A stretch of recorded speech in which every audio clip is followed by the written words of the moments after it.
Ram Charan game changer movie trailer అయితే release అయింది. నాకు ట్రైలర్ ఎలా అనిపించిందో తెలుసుకుందాం.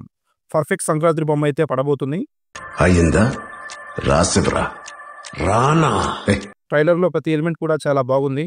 ముఖ్యంగా రామ్ చరణ్ గారి లుక్స్ అయితే చాలా బాగున్నాయి. చరణ్ గారు ఈ మూవీలో 4 షేడ్స్ ఉన్న రోల్స్ చేస్తున్నాడని తెలుస్తుంది. ఫాదర్ అండ్ సన్గా మరియు స్టూడెంట్గా, కరెక్టర్గా, ఎస్పీగా మనకి ట్రైలర్లో కనిపిస్తున్నాయి. ఆయన చేసే రోల్స్ అయితే పక్కా కమర్షియల్ బొమ్మలా అనిపిస్తుంది నాకైతే ట్రైలర్ అయితే. ట్రైలర్ కట్ అయితే చాలా బాగుంది, మంచిగా కట్ చేశారు. ట్రైలర్లో డిఓపి బాగుంది. హీరోయిన్స్ అయిన కేఆర్ అద్వానీ, అంజలి గారిని కూడా ట్రైలర్లో చూపించారు. ఈ మూవీలో ఎస్ఏ సూర్య అండ్ శ్రీకాంత్ గారి క్యారెక్టర్లు అనేవి కీ రోలు పోషిస్తాయని నాకు అనిపిస్తుంది. ఎమోషన్ సీన్స్లో రామ్ చరణ్ గారు అయితే చాలా బాగా చేశారు. అది మనకు ట్రైలర్లో తెలుస్తుంది. తమన్ గారు అందించిన బీజిఎం ట్రైలర్లో అయితే పెద్దగా అనిపించలేదు. మూవీలో ఎలా ఉంటుందో చూడాలి.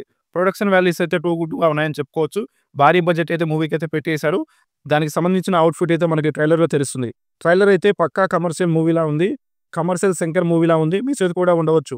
సంక్రాంతికి ఎలాంటి బొమ్మ కావాలో అలాంటి బొమ్మ అయితే సంక్రాంతికి రాబోతుంది. గుంటూరు కారం కూడా సేమ్ ఇలానే ట్రైలర్ కట్ వచ్చింది. ఆ మూవీకి నెగిటివ్ టాక్ అనేది దెబ్బేసిందని చెప్పుకోవచ్చు. కానీ ఈ మూవీకి కొంచెం పాజిటివ్ టాక్ వచ్చినా కానీ మూవీ మాత్రం బ్లాక్ బస్టర్ అయ్యే అవకాశాలు అయితే ఎక్కువగా కనిపిస్తున్నాయి. మీరు ట్రైలర్ చూస్తుంటే మీకు ట్రైలర్ ఎలా అనిపించిందో అనేది కామెంట్ చేయండి. ఈ వీడియో నచ్చినట్లయితే ఒక లైక్ చేయండి ఫ్రెండ్స్. ఒక లైక్ చేయడం వల్ల ఈ వీడియో అనేది మరికొంచెం మంది సజెషన్ అవుతుంది. నా కష్టానికి ఒక లైక్ అయితే చేయండి. అదేవిధంగా మన ఛానల్కి ఎవరైనా కొత్త వాళ్ళు వచ్చినట్లయితే వెంటనే మన ఈ ఛానల్ని సబ్స్క్రైబ్ చేసుకోండి. Thanks for watching. జై హింద్. అన్ప్రెడిక్టబుల్.